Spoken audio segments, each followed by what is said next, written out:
ನಾವು ದೇಶಾದ್ಯಂತ ಚುನಾವಣೆಯ ರಂಗು ಪಡ್ಕೊಳ್ತಾ ಇದ್ರೆ, ಕಾವು ಜೋರಾಗ್ತಾ ಇದ್ರೆ ನೋಡಿ, ಹುಬ್ಬಳ್ಳಿಯಲ್ಲಿ ಲೋಕಸಭಾ ಚುನಾವಣೆಯ ಕಾವು ಹುಬ್ಬಳ್ಳಿಯಲ್ಲಿ ರೈತರೊಬ್ಬರಿಂದ ವಿಭಿನ್ನ ಹೋರಾಟ. ನೋಟಾ ಬದಲು ಬಾರುಕೋಲು ಚಿಹ್ನೆಗೆ ಹೋರಾಟ. ದೇಶಾದ್ಯಂತ ಲೋಕಸಭಾ ಚುನಾವಣೆಯ ಕಾವು ರಂಗೇರ್ತಾ ಇದೆ. ಇದರ ನಡುವೆ ಹುಬ್ಬಳ್ಳಿಯಲ್ಲಿ ರೈತರೊಬ್ಬರಿಂದ ವಿಭಿನ್ನವಾದ ಹೋರಾಟವನ್ನು ಮಾಡಿದ್ದಾರೆ. ಹೆಂಗೆ ಅಂತ ಹೇಳಿದ್ರೆ ಆ ಹೋರಾಟ ನೋಟಾ ಬದಲು ಬಾರುಕೋಲು ಚಿಹ್ನೆಗೆ ಹೋರಾಟ. ನೋಟಾ ಬದಲು ಬಾರುಕೋಲು ಚಿಹ್ನೆಗೆ ಹೋರಾಟ. ಚುನಾವಣಾ ಹೊಸ್ತಿಲಲ್ಲಿ ಕಿಚ್ಚು ಹೊತ್ತಿಸಿದ ಅನ್ನದಾತ. ನೋಟಾ ಬದಲು ಬಾರುಕೋಲು ಚಿಹ್ನೆಯನ್ನ ನಮೂದಿಸಿ ಚುನಾವಣಾ ಆಯೋಗಕ್ಕೆ ವಿಜಯ್ ಕುಲಕರ್ಣಿ ಮನವಿ ಮಾಡಿದ್ದಾರೆ. ಇವಿಎಂನಲ್ಲಿ ಚಿಹ್ನೆ ಬದಲಿಸಲು ಕಾನೂನು ಹೋರಾಟವನ್ನ ಮಾಡೋದಾಗಿ ಹೇಳಿದ್ದಾರೆ. ವಕೀಲರ ಮೂಲಕ ಆಯೋಗಕ್ಕೆ ಲೀಗಲ್ ನೋಟಿಸ್ ಅನ್ನು ಕೂಡ ಜಾರಿ ಮಾಡಿದ್ದಾರೆ. ಅಂದ್ರೆ ಒಂದು ಹಂತಕ್ಕೆ ಮುಂದಕ್ಕೆ ಹೋಗಿದ್ದಾರೆ ಅವರು. ನೋಟಾ ಬದಲು ಬಾರುಕೋಲು ಅನ್ನ ನೀವು ಆ ಚಿಹ್ನೆಯನ್ನು ನಮೂದಿಸಿ ಅಂತೇಳಿ ಚುನಾವಣಾ ಆಯೋಗಕ್ಕೆ ಈ ರೈತ ಹೇಳಿದ್ದಾರೆ. ವಿಭಿನ್ನವಾದಂಥ ಹೋರಾಟವನ್ನು ಮಾಡೋದಕ್ಕೆ ಹೊರಟಿದ್ದಾರೆ. ನಮ್ಮ ಪ್ರತಿನಿಧಿ ಅವ್ರನ್ನ ಮಾತಾಡಿಸಿದ್ದಾರೆ, ಯಾಕಾಗಿ ಅವರು ಬಾರ್ಕೋಲು ಚಿಹ್ನೆ ನಮೂದಿಸಬೇಕು ಅಂತ ಹೇಳಿದ್ದಾರೆ. ಅದೆಲ್ಲದರ ಕುರಿತಾಗಿ ನಮ್ಮ ಪ್ರತಿನಿಧಿ ಜೊತೆಯಲ್ಲಿ ಈ ಅನ್ನದಾತ ರೈತರು ಮಾತಾಡಿದ್ದಾರೆ. ಏನು ಹೇಳಿದ್ದಾರೆ ನೋಡೋಣ ಬನ್ನಿ. ಈಗಾಗಲೇ ದೇಶಾದ್ಯಂತ ಲೋಕಸಭಾ ಚುನಾವಣೆಯ ಕಾವು ರಂಗೇರ್ತಾ ಇದೆ. ಈ ಲೋಕಸಭಾ ಚುನಾವಣೆಯಲ್ಲಿ ಪಕ್ಷವನ್ನು ಪ್ರತಿನಿಧಿಸುವಂಥ ಅಭ್ಯರ್ಥಿಗಳಿಗೆ ಮತದಾನವನ್ನು ಮಾಡುವಂಥ ಪ್ರಕ್ರಿಯೆ ಸಹಜ. ಆದರೆ ಈ ಒಂದು ಮತದಾನ ಪ್ರಕ್ರಿಯೆಯ ಯಂತ್ರದಲ್ಲಿ ನೋಟಾ ಅಂತಕ್ಕಂಥ ಚಿಹ್ನೆಯನ್ನು ಬದಲಾವಣೆ ಮಾಡಬೇಕು ಅಂತಕ್ಕಂಥ ಹೋರಾಟಕ್ಕೆ ಮಹದಾಯಿ ಹೋರಾಟಗಾರರೊಬ್ಬರು ಅಣಿಯಾಗಿದ್ದಾರೆ. ನಮ್ಮ ಜೊತೆಗೆ ಮಹದಾಯಿ ಹೋರಾಟಗಾರರಿದ್ದಾರೆ, ಅವ್ರನ್ನ ಮಾತಾಡ್ತೀನಿ. ಸರ್, ಯಾವ ರೀತಿ ಒಂದು ಹೋರಾಟವನ್ನು ಮಾಡ್ತಾ ಇದ್ದೀರಿ? ಸರ್, ನಂದು ಈ ಏನು ಚುನಾವಣಾ ಆಯೋಗದ ಜೊತೆಗೆ ನನ್ನ ಹೋರಾಟ. ಚುನಾವಣೆ ಆಯೋಗ ಇವತ್ತು ನೋಟಾ ಅನ್ನುವಂಥ ಚಿಹ್ನೆಯನ್ನು ಕೊಟ್ಟಾರ. ಆ ನೋಟಾ ಅನ್ನುವಂಥ ಚಿಹ್ನೆಯನ್ನು ಕೊಟ್ಟರೆ ಅದಕ್ಕೆ ಯಾವುದೂ ಉಪಯೋಗ ಇಲ್ಲ, ನಿರುಪಯುಕ್ತ. ಅಂದರೆ ನಮ್ಮ ಗ್ರಾಮ್ಯ ಭಾಷೆಗಳು ಒಂದು ಮಾತಾಡ್ತೀವಿ, ಹಿರಿಯರು ಹೇಳ್ತಾರೆ, ಹಳ್ಳ ದಾಟ್ದಂಗೆ ಆಯ್ತು, ಹೊಲಸು ತೊಳ್ಕೊಂಡಂಗೆ ಆಯ್ತು. ಆ ರೀತಿ ಚುನಾವಣೆ ಆಯೋಗ ಮಾಡಿದ್ವಿ. ದಯವಿಟ್ಟು ಅದನ್ನು ವಾಪಸ್ ತಕ್ಕೊಂಡು ನನ್ನ ಉದ್ದೇಶ ಏನು, ನಿಮ್ಮ ನೋಟಾ ಅನ್ನುವಂಥ ಚಿಹ್ನೆಯನ್ನು ತೆಗೆದು ಬಾರ್ಕೋಲ್ ಚಿಹ್ನೆ ಕೊಡ್ರಿ.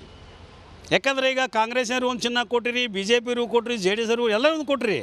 ಆದರೆ ಈ ನೋಟಾ ಅನ್ನುವಂಥದ್ದನ್ನು ನೀವೇ ಚಲಾವಣೆ ಮಾಡಿ ಅದಕ್ಕೆ ನೀವೊಂದು ಯಾವುದೇ ಚಿತ್ರ ಕೊಡದೇ ಇದ್ದಾಗ ಇವತ್ತೇನಪ್ಪ ಅಂದ್ರೆ ಇವತ್ತು ರಾಜ್ಯಾಂಗ ಮತ್ತು ಏನು ಶಾಸಕಾಂಗ ಒಂದೇ ನಾಣ್ಯದ ಎರಡು ಮುಖಗಳಂತ ನಾನು ನಿಮಗೆ ನೇರವಾಗಿ ಆರೋಪನ ಮಾಡಬೇಕು. ಸರ್, ಈಗ ನೋಟಾ ಚಿಹ್ನೆಯನ್ನು ಬದಲಾವಣೆ ಮಾಡಿ ಬಾರ್ಕೋಲ್ ಚಿಹ್ನೆಯನ್ನು ಅಲ್ಲಿ ನಮೂದು ಮಾಡಬೇಕು ಅಂತಕ್ಕಂಥ ಉದ್ದೇಶ ಏನು ಸರ್? ಸರ್, ನಂದು ಉದ್ದೇಶ ಇಷ್ಟೇ. ಯಾಕಂದ್ರೆ ಇವತ್ತು ಚುನಾವಣೆ ಆಯೋಗ ನೀವು ಯಾರು ಬೇಕಾದ್ರೆ ವೋಟ್ ಹಾಕೋರಿ ಅಂತ ಹೇಳ್ತಾರೆ.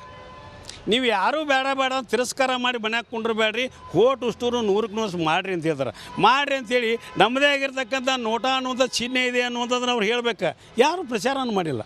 ಪ್ರಚಾರ ಇಲ್ಲದ ಮತಗಳು ಬೀಳ್ತಾವೆ ಅಂದ್ರೆ ಇವತ್ತು ಬಾರ್ಕೋಲ್ ಚಿಹ್ನೆ ಕೊಟ್ಟು ಇವತ್ತು ನಮ್ಮ ಏನಪ್ಪ ದಂಡಾಧಿಕಾರಿಗಳು, ಜಿಲ್ಲಾಧಿಕಾರಿಗಳು ತಮ್ಮ ಆಫೀಸಿನ ಮುಂದೆ ಒಂದು ಬೋರ್ಡ್ ಹಾಕಲಿ.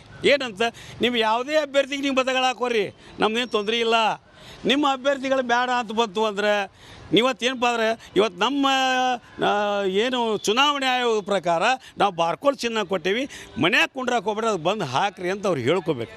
ಅಂದಾಗ ಮಾತ್ರ 100ಕ್ಕೆ 100ರಷ್ಟು ಮತಗಳನ್ನು ಇವತ್ತು ಗಳಿಸೋದು ಸಾಧ್ಯತೆ ಐತಿ. ಇಲ್ಲ ಅಂದ್ರೆ ಮುಂದಿನ ಚುನಾವಣೆಗೆ 25% ಆದರೂ ಆಗ್ಬೋದು. ಇದಿಷ್ಟು ಮಹದಾಯಿ ಹೋರಾಟಗಾರರು. ಮತ್ತು ಒಂದು ಕಡೆ ಚುನಾವಣೆಯಲ್ಲಿ ಅಭ್ಯರ್ಥಿಗಳಿಗೆ ಅಂದರೆ ಪಕ್ಷವನ್ನು ಪ್ರತಿನಿಧಿಸುವಂಥ ಅಭ್ಯರ್ಥಿಗಳಿಗೆ ಮತದಾನವನ್ನು ಮಾಡಲು ಬಯಸದೇ ಇರೋರು ನೋಟಾವನ್ನು ಏನು ಚಲಾವಣೆ ಮಾಡ್ತಾರೆ. ಈ ನೋಟಾ ಚಿಹ್ನೆಯನ್ನು ಬದಲಾವಣೆ ಮಾಡಬೇಕು ಅಂತಕ್ಕಂಥ ಹೋರಾಟಕ್ಕೆ ನಾನು ಇಳಿದಿದ್ದೀನಿ.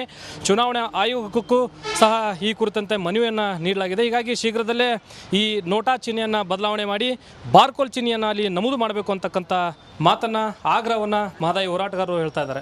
ಕ್ಯಾಮ್ರಾ ಪರ್ಸನ್ ವಿನಾಯಕ್ ಪೂಜಾರ್ ಜೊತೆ ಪ್ರಕಾಶ್ ಹಿರೇಮಠ, ರಿಪಬ್ಲಿಕ್ ಕನ್ನಡ, ಹುಬ್ಬಳ್ಳಿ. ಅಂದ್ರೆ ಈ ಅಭ್ಯರ್ಥಿಗಳ ಲಿಸ್ಟ್ ಕೊಟ್ಟಿರ್ತಾರೆ, ಕಡೆಯದಾಗಿ ನೋಟಾ ಅಂದ್ರೆ ನನ್ ಆಫ್ ದ ಅಬೋ ಅಂತ ಹೇಳಿ, ಅಂದ್ರೆ ಈ ಮೇಲೆ ನಿಂತಿರುವ ಯಾವುದೇ ಅಭ್ಯರ್ಥಿಗೂ ನಾನು ಮತ ಹಾಕ್ಲಿಕ್ಕೆ ಇಚ್ಛೆ ಇಲ್ಲ ಅನ್ನೋರು ಅದನ್ನ ಪ್ರಯೋಗ ಮಾಡ್ತಾರೆ. ಯೂಶಲಿ ಇಂಗ್ಲಿಷ್ ಲೆಟರ್ ಕ್ಯಾಪ್ಸ್ ಅಲ್ಲಿ NOTA ಅಂತಿರುತ್ತೆ, ಇಲ್ಲದೆ ಹೋದ್ರೆ ಬ್ಯಾಲೆಟ್ ಪೇಪರು ಅದ್ರ ಸಿಂಬಲ್, ಅದ್ರ ಮೇಲೆ ಇಂಟು ಮಾರ್ಕ್ ಇರೋದಿರುತ್ತೆ. ಇದನ್ನು ಬದಲಾಯಿಸಿ ಆ ಜಾಗದಲ್ಲಿ ಬಾರ್ಕೋಲ್ ಚಿಹ್ನೆಯನ್ನ ಹಾಕಿ, ಎಲ್ಲಾ ಪಕ್ಷದವ್ರಿಗೂ ಇಂಡಿಪೆಂಡೆಂಟ್ ಆಗಿ ನಿಂತವ್ರಿಗೂ ಕೂಡ ಒಂದು ಚಿಹ್ನೆ ಅಂತ ಕೊಟ್ಟಿರ್ತೀರಿ, ಯಾಕೆ ನೋಟಾ ಕೊಡೋದಿಲ್ಲ?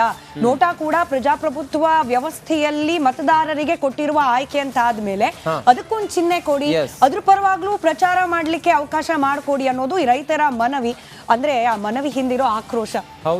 ಯಾವುದೇ ಅಭ್ಯರ್ಥಿ ನಿಂತರೂ ಕೂಡ ರೈತರ ಪರವಾದ, ಮಹದಾಯಿ ಹೋರಾಟಗಾರರ ಪರವಾದ ನಿಲುವಿಗೆ ಅವ್ರು ಬದ್ಧರಾಗಿ ನಿಲ್ತಾ ಇಲ್ಲ.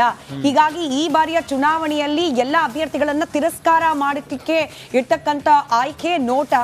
ಇದಕ್ಕೂ ಪ್ರಚಾರ ಮಾಡ್ಲಿಕ್ಕೆ ಅವಕಾಶ ಕೊಡಿ ಅನ್ನೋ ಆಕ್ರೋಶ ರೈತರದ್ದು. ಬಟ್ ಇದು ದೊಡ್ಡ ಪ್ರಾಸೆಸ್ ರಂಜಿತ್. ಎಲೆಕ್ಷನ್ ಕಮಿಷನ್ ಇದನ್ನ ಎಷ್ಟು ಗಂಭೀರವಾಗಿ ಪರಿಗಣಿಸುತ್ತೆ ಗೊತ್ತಿಲ್ಲ. ಕಾನೂನಾತ್ಮಕವಾಗಿ ಹೋರಾಟ ಮಾಡ್ತಿದ್ದಾರೆ ಅಂತಂದ್ರೆ ನೋ ಡೌಟ್ ಅದಕ್ಕೊಂದು ವಾಯ್ಸ್ ಅಂತೂ ಸಿಕ್ಕೇ ಸಿಗುತ್ತೆ, ಖಂಡಿತ ಧ್ವನಿಯನ್ನ ಕೇಳುವ ಅವಕಾಶವಂತೂ ಇದ್ದೇ ಇರುತ್ತೆ. ಬಟ್ ಈ ಬಾರಿಯ ಚುನಾವಣೆಯಲ್ಲೇ ಬದಲಾಯಿಸೇ ಬಿಡ್ತಾರಾ ಅಂದ್ರೆ ಸ್ವಲ್ಪ ಕಷ್ಟ ಇದೆ ಅದನ್ನ. ಮುಂದಿನ ಸುದ್ದಿ ಕಡೆ ಗಮನ ಕೊಡೋಣ.